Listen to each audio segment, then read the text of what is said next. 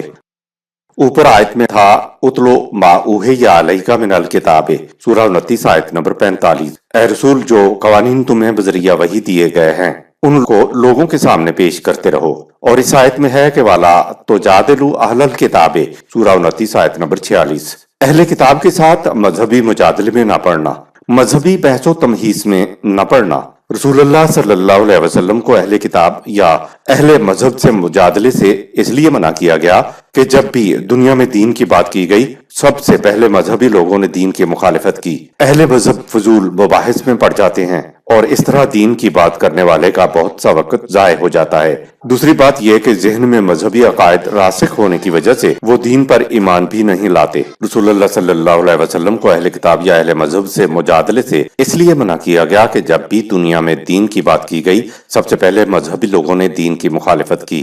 اہل مذہب فضول مباحث میں پڑ جاتے ہیں اور اس طرح دین کی بات کرنے والے کا بہت سا وقت ضائع ہو جاتا ہے۔ دوسری بات یہ کہ ذہن میں مذہبی عقائد راسخ ہونے کی وجہ سے وہ دین پر ایمان بھی نہیں لاتے۔ یہی وجہ ہے کہ رسول اللہ صلی اللہ علیہ وسلم کی دعوت پر یہود اور عیسائی تو بہت کم ایمان لائے جبکہ مشرکین جلد یا بدیر قریباً سب کے سب ایمان لے آئے تھے۔ مذہبی لوگ اس فریب میں مبتلا ہوتے ہیں کہ دین کا داعی وہی بات کہہ رہا ہے جو ہم پہلے سے کر رہے ہیں۔ مذہبی پیشوائیت اپنی مفاد پرستی کے لیے ان کو مزید فریب میں رکھتی ہیں کہ ان مذہبی رسومات کے نتائج نکلتے تو ہیں لیکن دنیا میں نہیں آخرت میں نکلتے ہیں۔ اہل کتاب یعنی مذہبی لوگوں کے بارے میں ایک مغربی مفکر کے الفاظ ہیں کہ تاریخ کا یہ فیصلہ ہے کہ جن لوگوں نے اپنے ہاں کے بلند تصورات کو فرسودہ کر دیا ہو تو وہ بلند تصورات اسی قوم کے اندر دوبارہ وہی پہلے جیسی طاقت حاصل نہیں کر سکتے۔ اللہ کے رسول کریا کریا بستی بستی آتے، آ کر زندگی کے کچھ تصورات دیتے، کچھ فارمولے دیتے، کچھ نظریات دیتے، کچھ اصول دیتے، کچھ قوانین دیتے اور بتا دیتے کہ ان کے مطابق زندگی بسر کرنے کا یہ نتیجہ نکلے گا۔ انبیاء اکرام ان کا نتیجہ عوام کو بھی نکال کر دکھا دیا کرتے تھے کہ پیش کردہ نظریات اور اصولوں میں کتنی بے پناہ قوت موجود ہے۔ رسول یا نبی کے چلے جانے کے بعد لوگ دین کے شعائر کے الفاظ اور شکلیں تو وہی رہنے دیتے لیکن ان کا مفہوم بدل کر ان کو بے روح کر کے چلے ہوئے کارتوس بنا دیتے تھے۔ آئیڈیاز، تصورات، نظریات، معتقدات اور اصولوں میں بے پناہ قوت ہوتی ہے لیکن جو قوت ان کو فرسودہ کر چکی ہو یعنی جن کے ہاتھوں کی توانائیاں ختم ہوئی ہیں وہ نظریات دوبارہ ان کے اندر قوت نہیں پکڑ سکتے۔ نظریات کو فرسودہ کرنے والے چاہے کسی بھی نام سے پکارے جاتے ہوں، یہ وہ اقوام ہیں جنہوں نے اپنے دین کو مذہب میں تبدیل کر لیا ہے اور دین کو مذہب میں تبدیل کرنے کا جرم دنیا کی تمام اقوام نے کیا ہوا ہے۔ ہم مسلمان بھی اہل کتاب ہیں۔ الذین آتیناہم الکتاب سورہ 6 آیت نمبر 20۔ وہ لوگ جن کو کتاب دی گئی، اس اعتبار سے تو ہم مسلمان بھی اہل کتاب ہی ہیں۔ ہمیں بھی کتاب دی گئی ہے۔ وہ جن کو ہم اہل کتاب سمجھتے ہیں وہ دین کو چھوڑ کر مذہب پہ آ گئے لیکن وہ کتاب کے مدعی رہے۔ ہم مسلمانوں کو بھی کتاب دی گئی، اس کو ہم نے ایک زمانے میں دین کی حیثیت سے لیا تھا، منشور کی حیثیت سے لیا تھا اور اس پہ عمل پیرا بھی ہوئے تھے، مگر پھر اسے چھوڑ کر روایات کو اوڑھنا بچھونا بنا کر اصل منشور کو فرسودہ بنا دیا اور دین کو مذہب بنا کر بیٹھ گئے ہیں۔ جب تک کوئی قوم فرسودہ نظریات کو چھوڑ کر توانائیوں سے بھرپور قرآنی نظریات کی طرف نہیں آئے گی وہ قوم کبھی بھی دنیا میں العالون نہیں ہوگی۔ سابقہ اہل کتاب کے پاس خدا کی کتاب اصلی حالت میں نہیں رہتی تھی تو دوسرا نبی وہی اصولی قوانین دیتا تھا جو کتاب کے منحرف ہونے سے پہلے دیے گئے تھے، اس لیے نبی کی ضرورت پڑتی تھی۔ اب نبی کی ضرورت نہیں رہی کیونکہ خدا کی کتاب اصلی حالت میں محفوظ ہے۔ قرآنی پیغام کو عام کرنے والا علامہ پرویز کوئی پہلا شخص نہیں ہے، اس سے پہلے بھی قرآنی آواز اٹھتی رہی ہے لیکن ان کی آواز کو مٹا دیا جاتا تھا۔ مثلا اصفہانی کی لکھی ہوئی 13 جلدوں پر محیط القرآن تفسیر کا ایک ورق بھی آج نہیں ملتا۔ مسلمان اہل کتاب یعنی مذہبی پیشواؤں نے اپنی کتابوں میں اپنی تفاسیروں میں چلتے چلتے اور گالی کے انداز میں ایسے لوگوں کا ذکر کیا ہے جنہوں نے صرف اور صرف خالص قرآنی پیغام کو عام کرنا چاہا۔ نہ صرف ان کی زبان بندی کر دی گئی بلکہ ان کی تحریر کا ایک ورق بھی نہ رہنے دیا۔ مذہب میں گم پیشوائیت خالص قرآنی آواز کے ساتھ یہ کچھ کرتی رہی ہے۔ مذہب میں صرف ماننا رہ جاتا ہے جس کا عملی مفہوم ہی کچھ نہیں ہوتا۔ آیت نمبر 47۔ وَكَذَلِكَ أَنزَلْنَا إِلَيْكَ الْكِتَابَ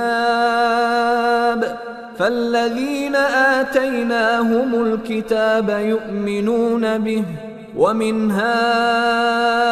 هَؤُلَاءِ مَن يُؤْمِنُ بِهِ وَمَا يَجْحَدُ بِآيَاتِنَا إِلَّا الْكَافِرُونَ۔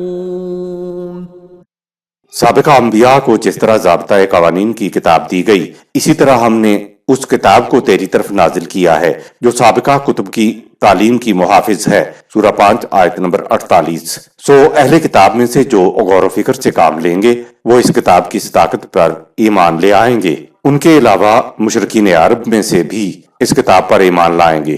حقیقت یہ ہے کہ اس کتاب کی صداقت پر وہی لوگ ایمان نہیں لاتے جو غور و فکر کرنے کی بجائے اپنے کفر میں پڑے رہنے کا پختہ فیصلہ کر لیں۔ صدق اللہ العظیم۔